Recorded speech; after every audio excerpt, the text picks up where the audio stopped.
இந்தியாவுல கொஞ்சம் வருஷமா ட்ரெண்டே எஸ்யூவி தான். மக்களுக்கு அந்த ரோட் பிரசன்ஸ் வேணும். அந்த கிங் ஆஃப் ரோட் ஃபீலிங் வேணும். பட் இங்க தான் ஒரு பெரிய ட்விஸ்ட் இருக்கு. இன்னைக்கு ரோட்ல நீங்க பார்க்குற எத்தனையோ எஸ்யூவில வெறும் 5லேருந்து 6 வண்டி மட்டும்தான் உண்மையான 4x4 சிஸ்டம் உள்ள எஸ்யூவி. 95% எஸ்யூவிஸ் வெறும் ஃபேக் அவுட் எஸ்யூவிஸ் தான். புரியிற மாரி சொல்லணும்னா எல்லாமே செடான் இல்ல ஹேட்ச்பேக்ல பாடி கட்டின வண்டி தான். கிரவுண்ட் கிளியரன்ஸும் எஸ்யூவிங்கிற ஃபீலிங்ஸை தாண்டி எந்த யூட்டிலிட்டியும் அதுல கிடையாது. ஆனா 4x4க்கு நம்ம ஊர்ல உண்மையிலே ஒரு தேவை இருக்கு. ஆனா ஏன் 4x4 வண்டி விற்க மாட்டேங்குது? இந்த கேள்விக்கு இந்த வீடியோல ஆன்சரை கண்டுபிடிப்போம். நம்ம எப்படி செடானை தாண்டி எஸ்யூவி ஓவர்டேக் பண்ணுச்சுங்கிற ஒரு வீடியோ போட்டிருக்கோம். அதோட லிங்க் இருக்கு, கிளிக் பண்ணி பாருங்க. இந்த மாதிரி இன்ட்ரெஸ்டான ஆட்டோமோட்டிவ் கண்டென்ட் பார்க்கணும்னா நம்ம சேனலை கொஞ்சம் சப்போர்ட் பண்ணுங்க. இந்தியாவில் எஸ்யூவி ஸ்டேட்டஸ் சிம்பிளாவே போச்சு. ஃபார்ச்சுனரை வாங்குறவங்க மவுண்டன்ஸ்ல ஆஃப் ரோடிங் பண்ற ஆசைனால வாங்கல. வண்டி சைஸும் டாமினன்ஸ்க்கு தான். ஒரு 30லேருந்து 50 லட்ச ரூபாய் எஸ்யூவியை என்னதான் அதை 4x4 கேப்பபிலிட்டிஸ் இருந்தாலும் ரொம்ப ஃபியூ கஸ்டமர்ஸ் தான் அதுல ஆஃப் ரோட்ல யூஸ் பண்ணுவாங்க. ஏன்னா பெயிண்ட் ஸ்கிராச் ஆயிரும், மெயின்டெனன்ஸ் அதிகம். இதுல 4x4 ஆப்ஷன் வேரியண்ட்டுக்கு 3லேருந்து 5 லட்ச ரூபாய் எக்ஸ்ட்ரா வேற செலவாகும். அதுக்கு பதிலா மக்கள் விரும்புறது வண்டியில ஒரு பெரிய சன்ரூஃப்,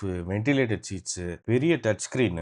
4x4 கண்ணுக்கு தெரியாது, ஆனா வண்டியோட சன்ரூஃப் பக்கத்து வீட்டுக்கார மாடியில இருந்து பார்க்கலாம். 4x4 நிறைய யூஸ் ஆகிற இடம் அன்எக்ஸ்ப்ளோர்டு டூரிஸ்ட் டெஸ்டினேஷன்ஸ்ல தான். அதுலயும் மக்கள் காஸ்ட்லியான ஒரு எஸ்யூவில அங்க போய் அதுலயும் 4x4 கேப்பபிலிட்டிஸ் இருந்தாலும் 100 தடவை ரீபில் பண்ண ஒரு மஹிந்திரா ஜீப்ல தான் அங்க வாடகைக்கு எடுத்துட்டு போவாங்க. அது காரணம் என்னன்னா, ஒரு 50 லட்ச ரூபா வண்டியில கீழே உரசுனா ஹார்ட் அட்டாக்கே வந்துடும். பழைய மஹிந்திரா ஜீப்ல வாடகையோட முடிஞ்சு போயிடும். இந்த ஒரே காரணத்தினால தான் 4x4 விற்கிற வண்டியிலேயும் 4x2 வெர்ஷன்ஸ் நிறைய விற்கிது. மஹிந்திரா தார், தார் ராக்ஸ், மஹிந்திரா ஸ்கார்பியோ என்ன, Jeep Meridian, Jeep Compass, Toyota Fortuner, இது எல்லாத்துலயுமே 4x4 வேரியன்ட்ஸ் இருக்கு. சேல்ஸ்ல பாத்தீங்கன்னா நிறைய 4x2 வேரியன்ட்ஸ் விற்கிது. இதுக்கு நான் முன்னாடி சொன்ன காரணங்கள் தான். ரொம்ப செலக்டிவான எந்தூசியஸ்ட் மட்டும் தான் இந்த 4x4 வாங்குறாங்க. இவங்க எல்லாம் off road rallies, adventures trip இந்த மாதிரி இதுக்கு யூஸ் பண்றாங்க. நம்ம ஊர்ல 4x4 யூட்டிலிட்டிக்குன்னு யூஸ் பண்றது ரொம்ப கம்மி. நிறைய வெஸ்டர்ன் கண்ட்ரீஸ்ல ஃபார்மிங் ஏரியாஸ்ல இருக்கிறவங்க 4x4 நிறைய யூஸ் பண்ணுவாங்க. மஹேந்திரா ராக்ஸர்னு ஒரு யூட்டிலிட்டி வண்டியை யூஎஸ் மார்க்கெட்ல வித்தாங்க.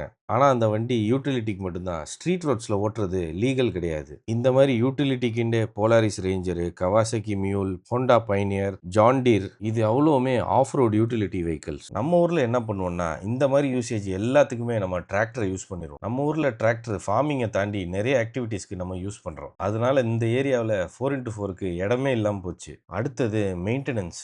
4x4க்கு சில பேசிக் மெயின்டெனன்ஸ் இருக்கு. நீங்க ஒரு ஆஃப் ரோடிங் அட்வென்ச்சர் போயிட்டு வந்தீங்கன்னா திரும்ப ஹைவேஸ்ல வந்து கொஞ்சம் ஸ்பீடு ஏத்துனீங்கன்னா ஸ்டேரிங் வைப்ரேட் ஆக ஆரம்பிச்சிடும். அதுக்கு காரணம் என்னன்னா, வண்டியோட வீல் பேலன்சிங்கும் அலைன்மெண்ட்டும் மாறி போயிடும். பேக்ஸ் ரொம்ப ஹார்டா இருந்தா ஸ்டேரிங் மற்றும் சஸ்பென்ஷன்லயும் ப்ராப்ளம் வரும். ஸோ வண்டியை 4x4ல ஹேண்டில் பண்றதுக்கும் ப்ராப்பரான ட்ரைனிங் வேணும். நீங்க ஓட்ட தெரியாம ஓட்டிட்டீங்கன்னா வண்டியை டேமேஜ் பண்ணிடுவீங்க. எல்லா டைப் ஆஃப் மட்டு, ஸ்லஷ் எல்லாத்துலயும் போயிட்டு வந்தனால வண்டிக்கு கண்டிப்பா ஒரு வாட்டர் சர்வீஸ் தேவைப்படும். வண்டியோட சேஸ், வீல்ஸ், பிரேக்ஸ் எல்லா இடத்துலயும் மட் இருக்கும். அதை கிளியர் பண்றதுக்கு தான். இன்னைக்கு உள்ள 4x4 எஸ்யூவிஸ் எல்லாமே காம்ப்ளெக்ஸான டிசைன்ஸ் தான். ட்ரெடிஷனல் லேடர் ஃப்ரேம் எஸ்யூவிஸை தாண்டி மோனோகாக் ஆல் வீல் டிரைவ்ஸ் எஸ்யூவிஸும் நிறைய இருக்கு. இந்த காம்ப்ளெக்சிட்டியும் ஒரு ப்ராப்ளம் தான். ஒரு லக்ஸுரி எஸ்யூவியோட 4x4 சிஸ்டம் ரிமோட் வில்லேஜ்ல ஃபெயில் ஆனா யோசிச்சு பாருங்க.